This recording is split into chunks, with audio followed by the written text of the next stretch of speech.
Hey guys! Welcome back to my channel. This is Bin Creatives at ito po ang channel ng mga creative at mayaman sa kalaman. So ano ga? Kamusta ga tayo? Maayos naman tayo dyan. Okay pa ba tayo? So for today's video guys, kaya ako nandito ay maipapakita lang ako sa inyo kung paano ko gawin itong DIY vanity mirror na kung saan ito po ay ginagamit ng mga makeup artist, ng mga mag-aayos. Salamin bagay siya na may mga ilaw-ilaw. Ipapakita ko sa inyo kung paano siya gawin. So ito ay malaki ang magiging pakinabang sa inyo. Lalo na sa mga makeup artist na katulad ko. Ay nagbibideo okay din, kaya din na lang ako sa likod namin nag-intro. So, let's go to the video.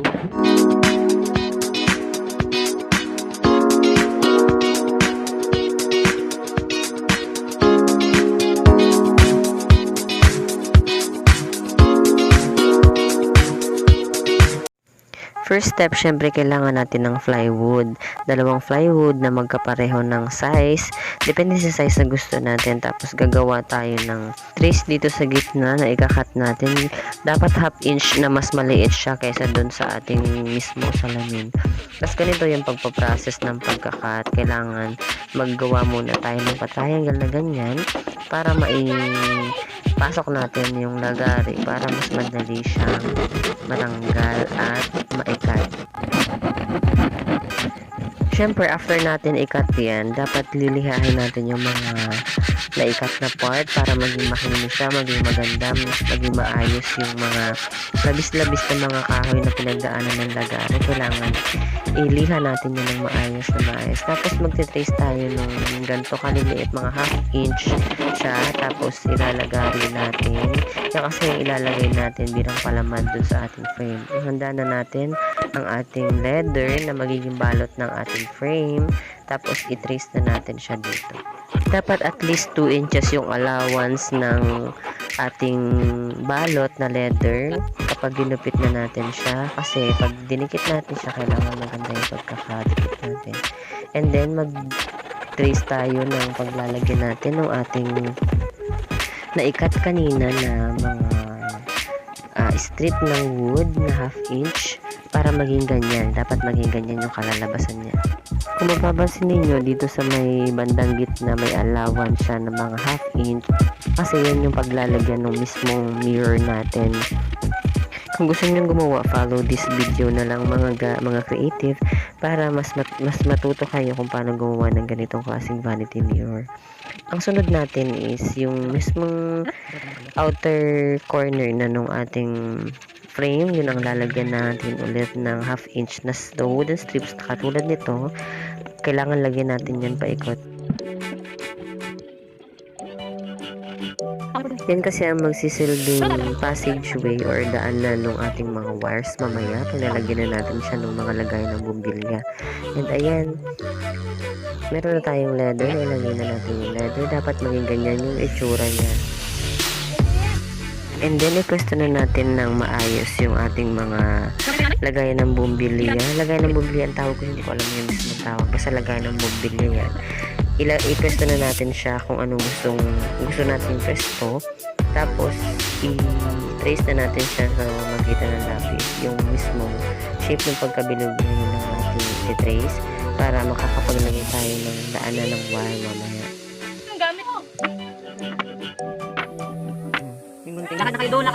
After natin yung i-trace, syempre lalagyan natin ng butas yung gitna ng bilog na i-trace natin para dyan dadaan yung mga wire na i-assemble natin mamaya para maganda ang kalabasan ng ating vanity mirror. Enjoy watching lang kayo, sundan nyo lang yung steps para matuto kayo kung paano gumawa.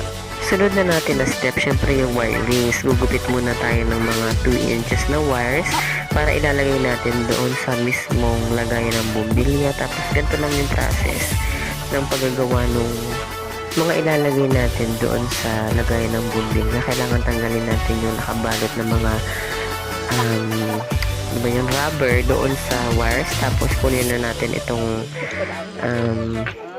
lagay ng bumbilya, tapos i-assemble na natin siya. Dapat ganyan ang itsura ng paglalagay natin ng wires dito sa ating bumbilya. Hindi natin dapat yan madaliin kasi kapag may sumabit dyan na kahit isang hibla lang ng wire, pwede tayong makuryente or magkaroon ng short circuit. Kaya ingat-ingat lang po sa paggamit ng kuryente. Tapos i-press na natin siya dito sa trace na ginawa natin kanina. Ipasok lang natin yung wire sa butas, then i-press na natin yung lagay ng bumbilya at i-tornilyo natin. Ganyan-ganyan lang po ang process. Napakadali lang guys. Kaya pwede kayong gumawa ng sarili ninyong vanity mirror.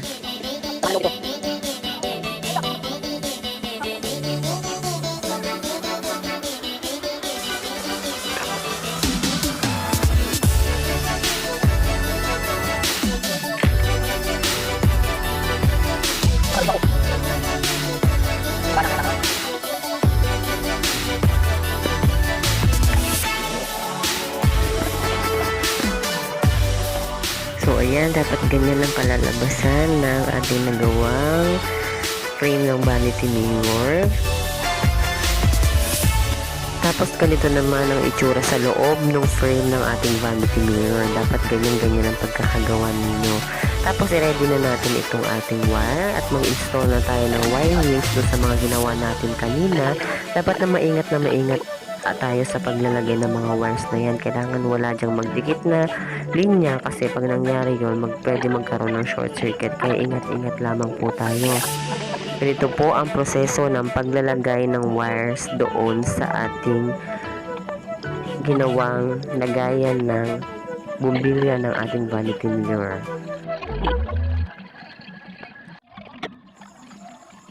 Continue lang po natin yung process ng paglalagay ng wire rings. Dapat maingat po yan ha. Kailangan walang mangyaring short circuit dyan. Kailangan siguraduhin natin na walang magdidikit ng wires dyan. I-continue lang po natin ang paggagawa hanggang sa matapos natin hanggang doon sa dulo. Magsimula tayo doon sa mismong baba, paakyat, paikot hanggang makarating tayo doon sa kabilang dulo ng ating vanity frame.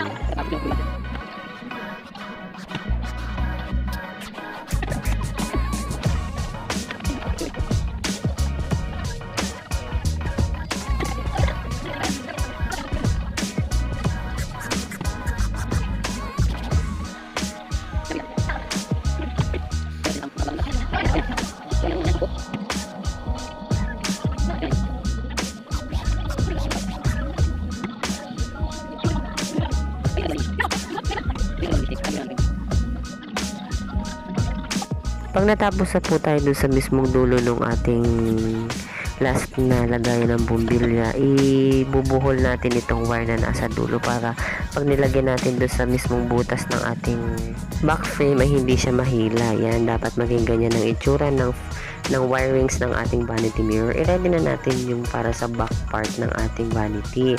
Kailangan balutan din natin siya ng leather. Ganon din po ang proseso, kaso lang wala po siyang hiwa sa gitna, wala siyang square sa gitna. Ayan, ganyan. Kahit po glugan lang ang gamitin natin, pwede na yan. Kasi magiging matibay yan kapag nilagyan na natin siya ng mga tornilyo mamaya pag pinagkabit-kabit na natin lahat-lahat.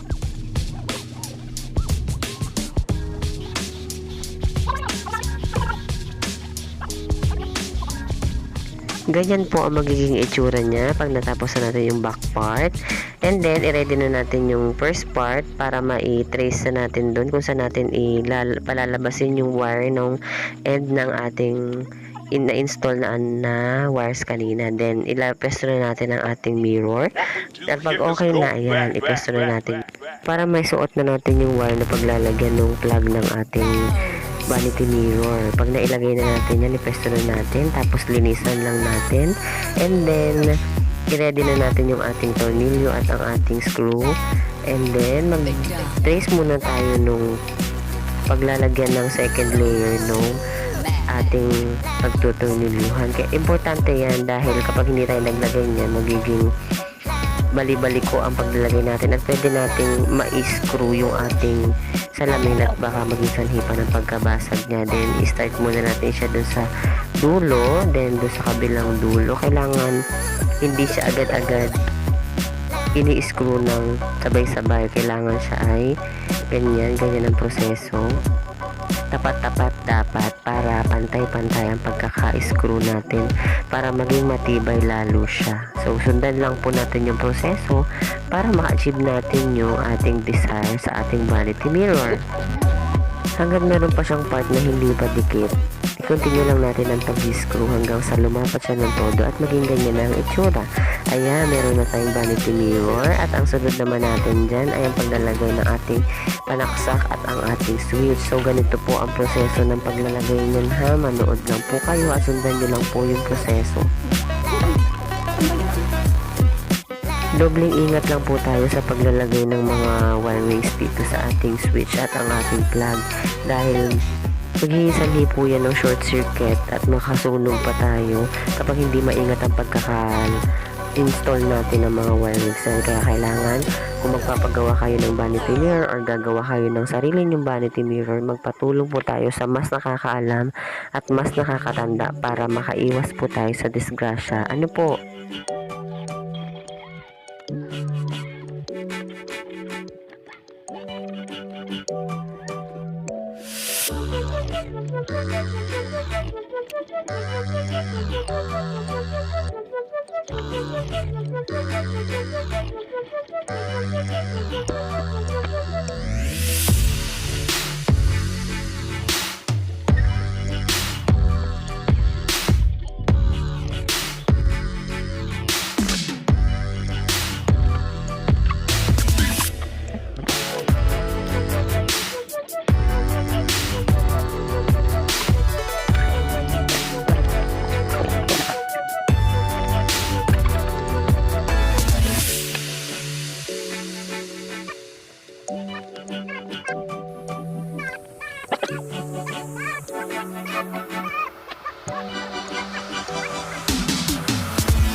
Isunod na natin ito magiging stand ng ating vanity mirror.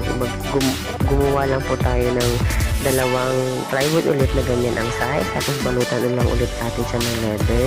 Maganda lang dapat ang pagkakabalat natin dyan para maganda naman yung stand ng ating vanity mirror. Continue working lang po. Same process pa rin. Dapat maingat ang pagkakagawa natin para maganda ang kalabasan niyan. Dapat dikit na dikit ang pagkakagawa ng ating stand ng vanity mirror. Sundan nyo lang po yung proseso dito sa ginawa kong video. Kung gusto mong gumawa, sundan nyo lang po siya ng sundan kasi malino naman po sa video kung paano ko po siya ginagawa.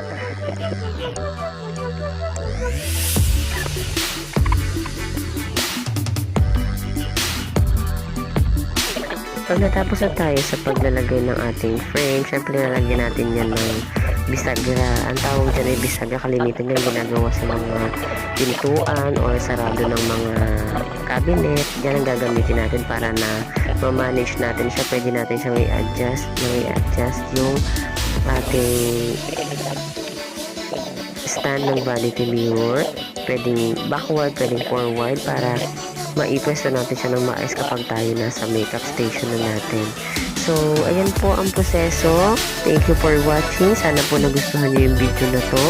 If you haven't subscribed to my channel, please do subscribe to my channel. And don't forget to like, share, at mag-leave ng comment para sa mga gandang videos pa na gagawin ko. Thank you for watching. Bye! God bless and take care.